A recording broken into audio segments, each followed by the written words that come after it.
Lantas bagaimana dengan sholatnya teman-teman para medis ini yang mereka menggunakan APD, menggunakan kostum perlengkapan untuk menghadapi keadaan gawat darurat yang sangat tertutup dan juga mahal.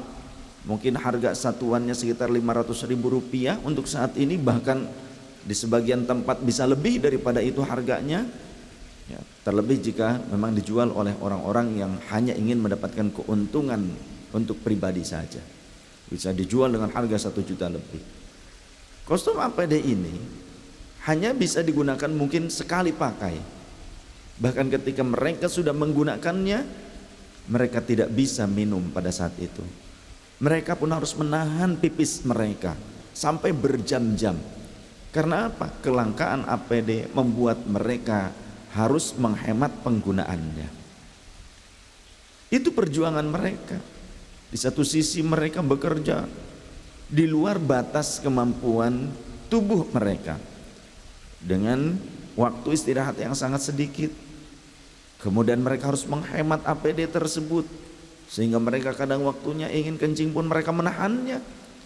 Mereka menahan makan dan minum mereka. Demi apa? Demi mereka harus merawat sesama manusia. Mereka merawat saudara-saudara kita yang sedang sakit. Bagaimana tata cara sholat bagi saudara-saudara kita yang di garda terdepan tersebut, yang mungkin juga waktunya disibukkan dengan merawat sekian banyaknya pasien, bergantian terus menerus. Dalam hal ini diperbolehkan bagi beliau-beliau itu untuk menjamak sholatnya bagi sholat yang bisa dijamak. Contoh zuhur dengan asar, boleh jamak takdim, boleh jamak takhir ya.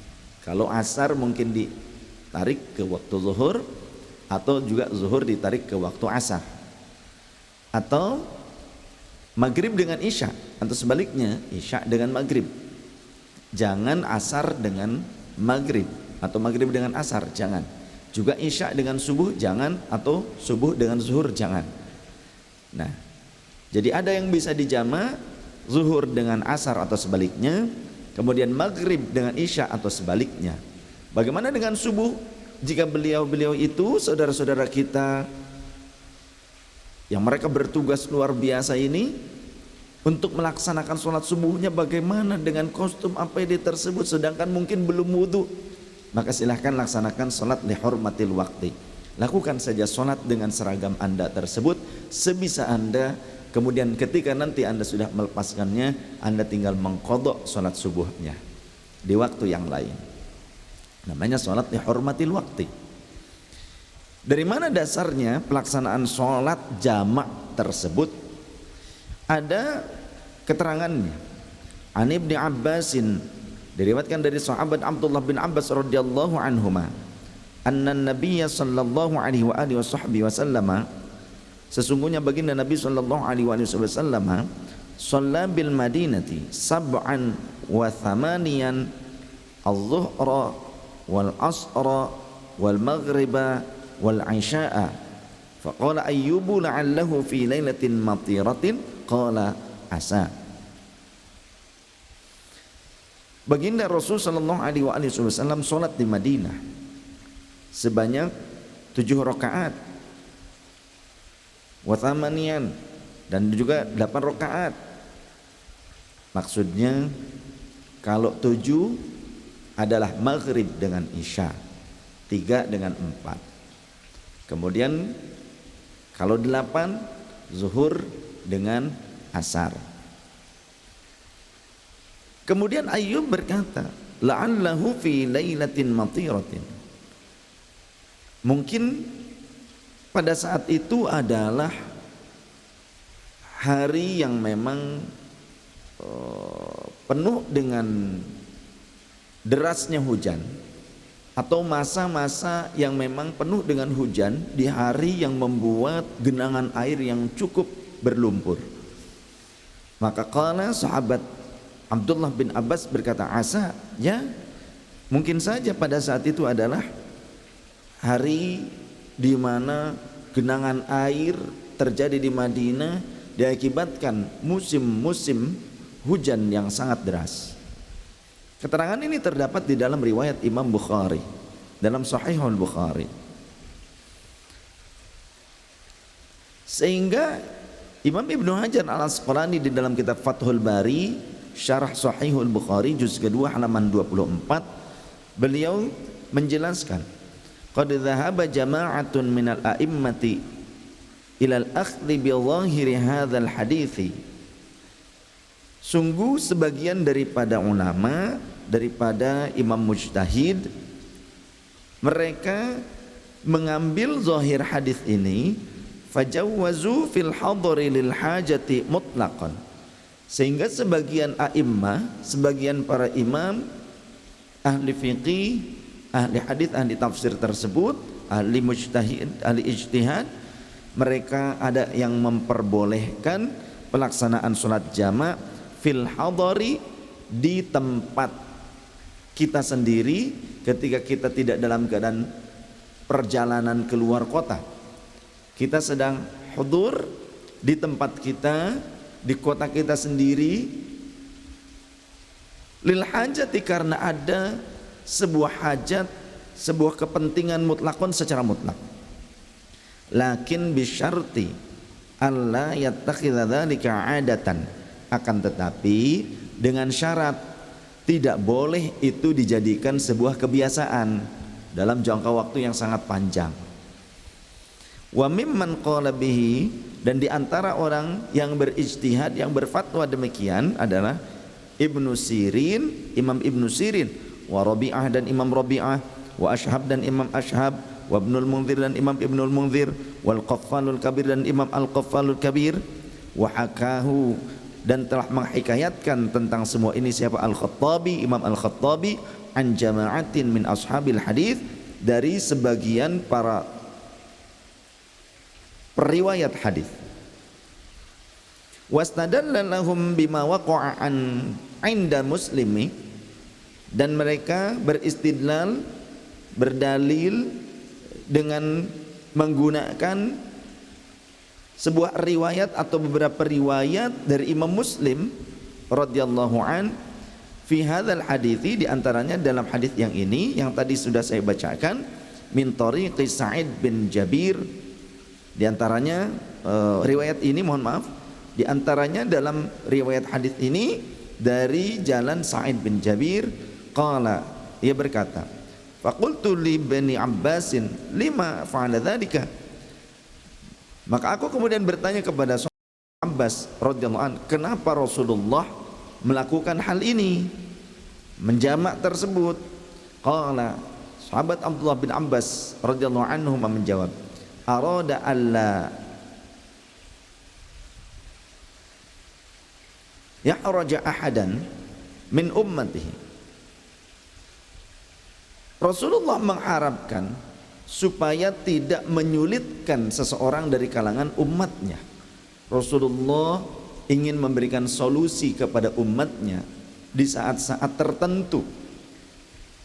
Walin Nasai, dan menurut riwayat Imam An-Nasai, min tariq Amr bin Haram, dari riwayat Amr bin Haram, an Abi Sya'tha'i, dari Abi Sya'tha, an Ibn Abbasin radhiyallahu anhu, sesungguhnya sahabat Abdullah bin Abbas radhiyallahu anhuma, shalla bil basrati al-ula wal asra laisa bainahuma syai'un. Sahabat Abdullah bin Abbas radhiyallahu anhuma melaksanakan salat di Basrah, salat zuhur dan asar di jama, laisa bainahuma syai'un, tidak ada di antara kedua salat tersebut sesuatu apapun yang memisahkannya. Jadi salat jamak maksudnya.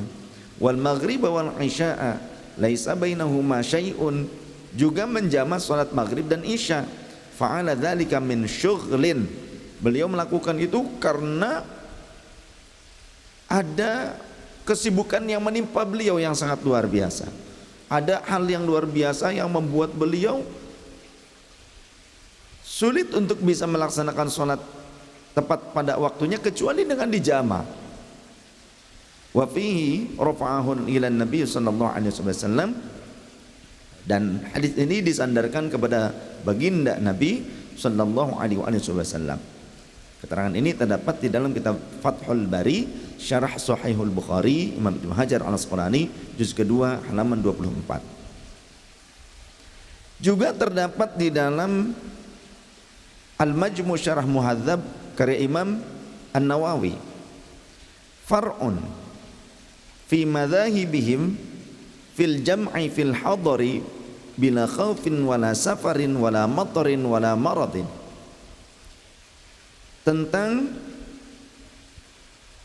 pengambilan hukum yang dilakukan oleh sebagian daripada a'immah, imam mujtahid, tentang menjama' di waktu hadir, tidak dalam keadaan safar, masih berada di kota tempat tinggalnya, tanpa rasa takut, tanpa dalam perjalanan, tanpa karena hujan yang deras yang mengakibatkan banjir atau genangan, wala maradin, juga tanpa karena sakit.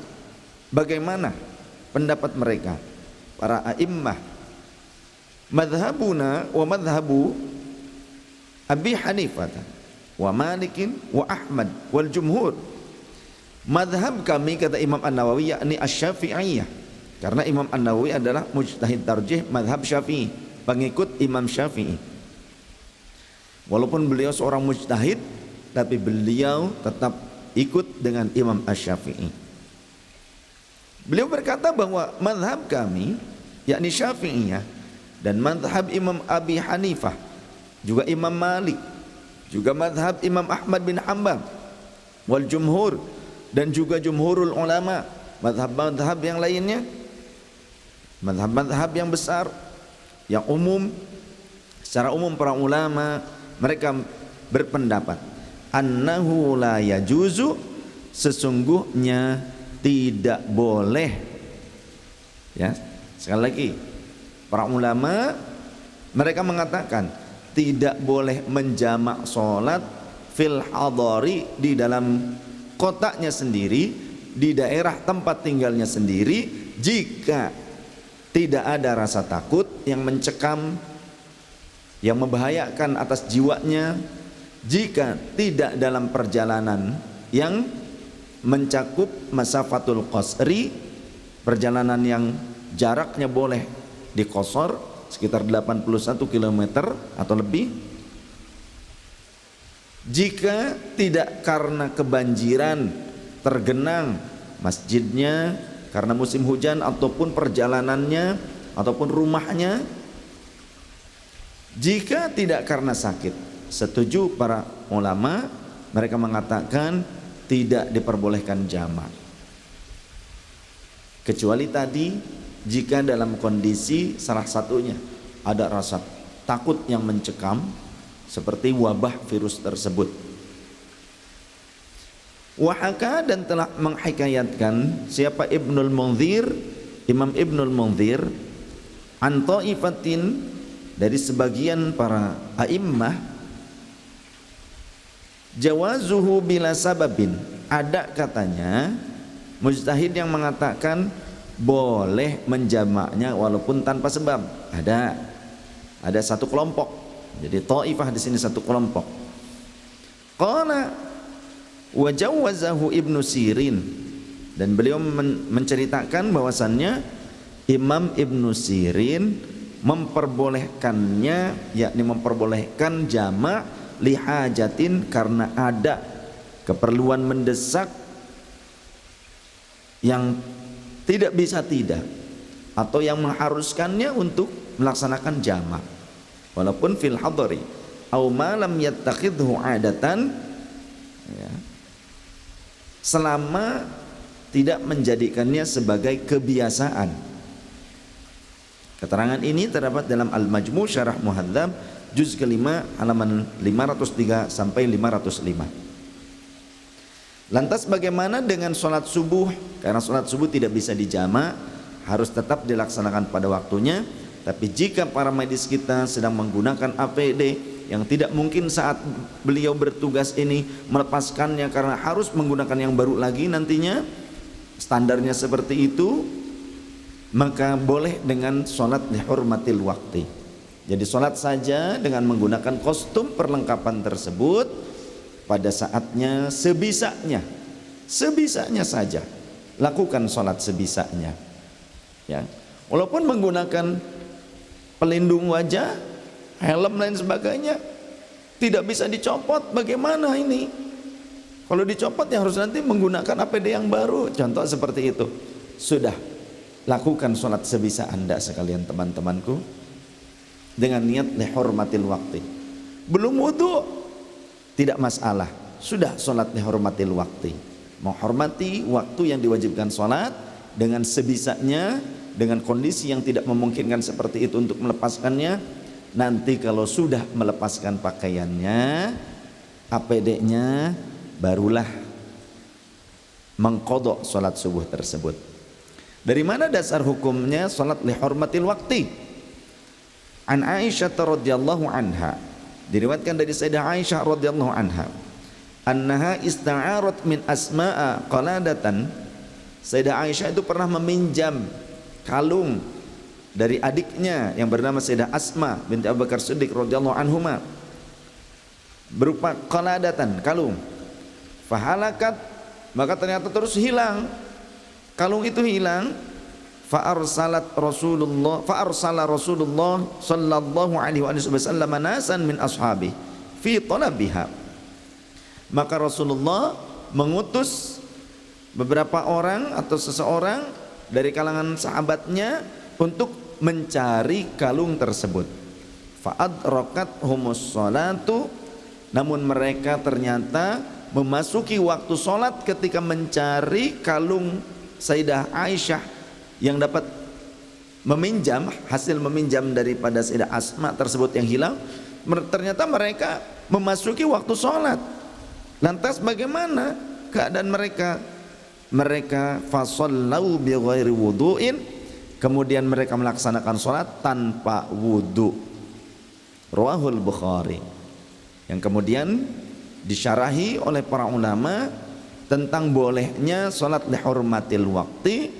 Namun nanti jika sudah memasuki waktu-waktu luang, bisa mengqadha'nya di saat-saat yang lain, wajib mengqadha'nya. Jadi ini rukhsah untuk para medis dan orang-orang yang dihadapkan dengan keadaan-keadaan tertentu yang mungkin mereka hanya bisa melaksanakan sholatnya dengan cara menjama' ataupun lihormatil waktu. Lakukanlah rukhsah ini.